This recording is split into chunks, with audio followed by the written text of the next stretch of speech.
Hey guys, Halfpint here, and they just showed off Doom Eternal at QuakeCon. Here's all the new things we saw in Doom Eternal at QuakeCon.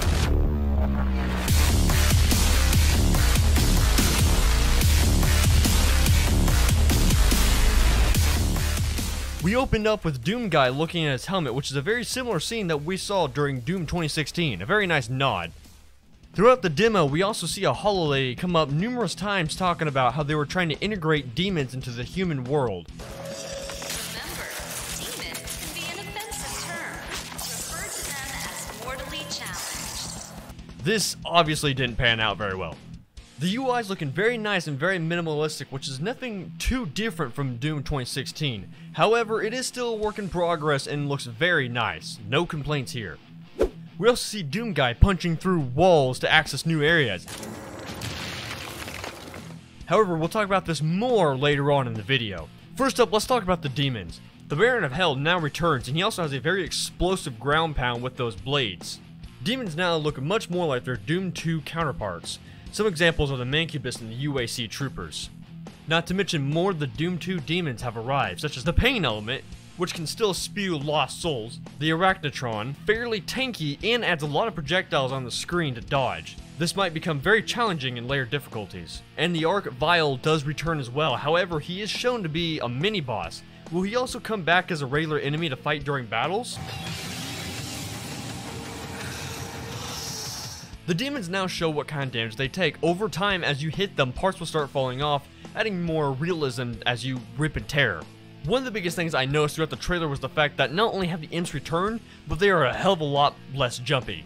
Hell Knights make a return as well, and they're also less jumpy just like their imps. However, they show to be more bulky and sluggish.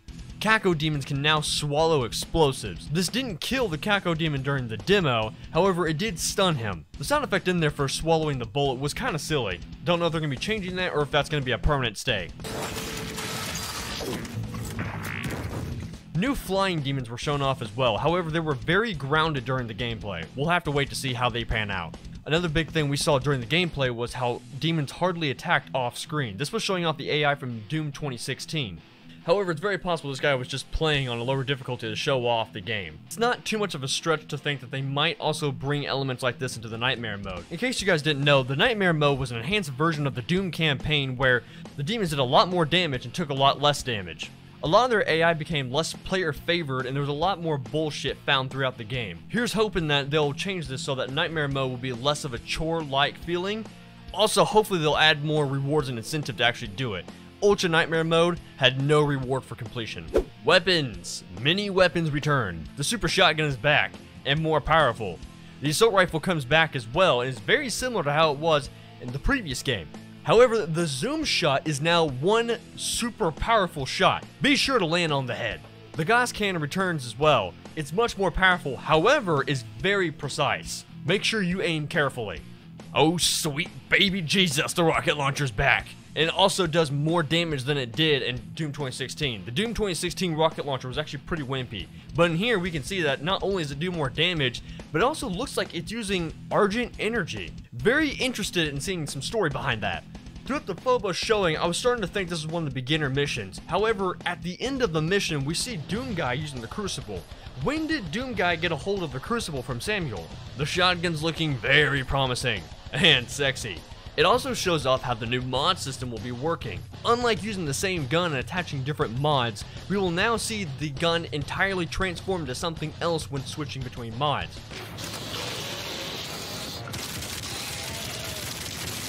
The first mode fired like the Doom 2016 shotgun, except had 3 individual explosive sticky shots. The second mode completely changed the gun into an auto fire, which did a lot of damage but consumed a lot of ammo. The chainsaw returns, and during the demo had 7 charges. We don't know exactly how it works, however, it's gonna be a devastating one. The plasma cannon returns as well, which looks like a very balanced weapon. Let me know what you guys thought of the weapon down in the comment section below. And lastly, we had a giant cannon showing the Phobos base known as the BFG 10,000. No doubt we'll get our BFG back though.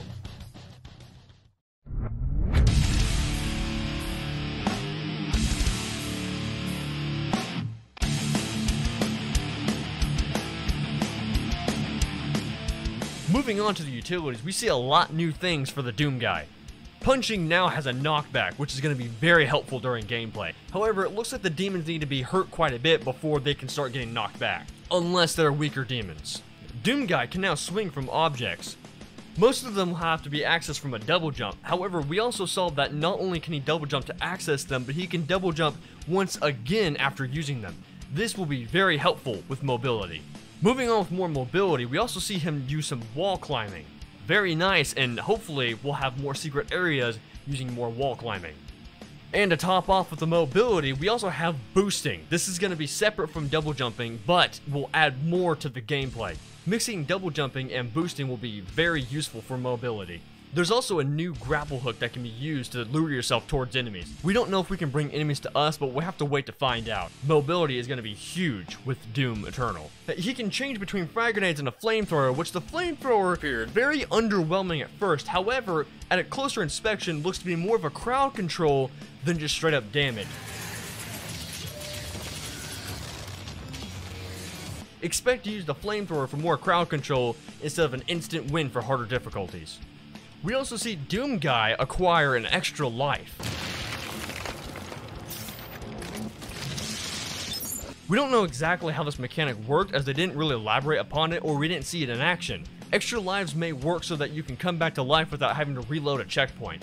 Might be handy on harder difficulties, unless they decide to get rid of it during Nightmare mode. Utilities look like they're going to be very important for fighting in this game. I would expect us needing to practice during Doom 2016's later levels, because looking at the new areas, they look very hazardous and that we're going to have to use the most of our mobility. Let's talk about the universe of Doom a little bit. Now that they established that Doom 2016 is more of a soft reboot and now we've crawled our way into this universe, they can now establish more of the universe in this game. Very excited to see more about the lore. They said they wanted to explore more of the universe and the lore, which is not to be confused with story. Story might continue to be straightforward like it was in Doom 2016. Again, no complaints here. New locations were hinted at by the dead. We know of Phobos, Hell on Earth, Hell, and the UAC facility. Now, when they said the UAC facility, they said we need to see what it has become since we've been gone. We don't know if this is going to be the facility on Mars or if there's a new facility that we're going to have to go onto on Earth.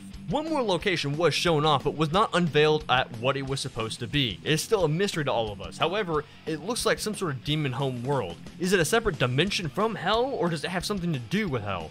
Let's talk more about the map. Levels still seem to be open-ended and less linear, just like they were in the previous Doom game. When opening the map, we saw that there was a demon corruption bar. We need to go around the area and dispel much of the corruption as possible. Runes seem to be instantly acquired now instead of a minigame.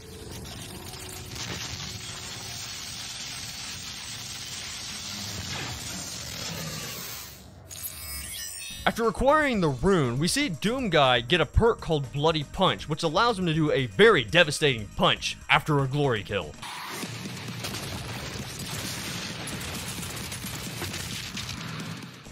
Alright, let's talk a little bit about multiplayer. We don't know anything about PvP just yet, however we do know that some people can invade your single player campaign, just like Dark Souls for instance. Invasions have random players interrupt your progress by jumping into your game as demons. However, I don't expect them to be too difficult, as it is a single player campaign. This mode can be turned off if you don't appreciate people invading your campaign. During the invasion, we can see that the Doom Guy actually loses all of his lives and is warned that people are incoming, so he knows where they're coming. One player was playing as a Revenant, which seems to confirm that Revenants are coming back, but was also named Doot. A nice nod to the fans. A release date has not yet been announced for this game. However, Amazon has a listing for December 31st, 2019. This is a placeholder, no doubt about that. The game might have been releasing during spring 2019, but probably got pushed back considering the fact that it's a very crowded release window at the moment. The game does look pretty finished so far from what we have seen, and pretty polished, as it has been using Doom 2016's engine. Expect to see the release date at least by next year, probably at E3. I would expect to see this game released sometime next year. And that's all we got about Doom Eternal. Be sure to let me know what you guys thought about Doom Eternal down in the comment section below. I'm very anxious to see more about this game, and hopefully we will get a release date pretty soon. Thank you all very much for watching. I've been Half Pint, fight like hell, and I'll see you guys next time.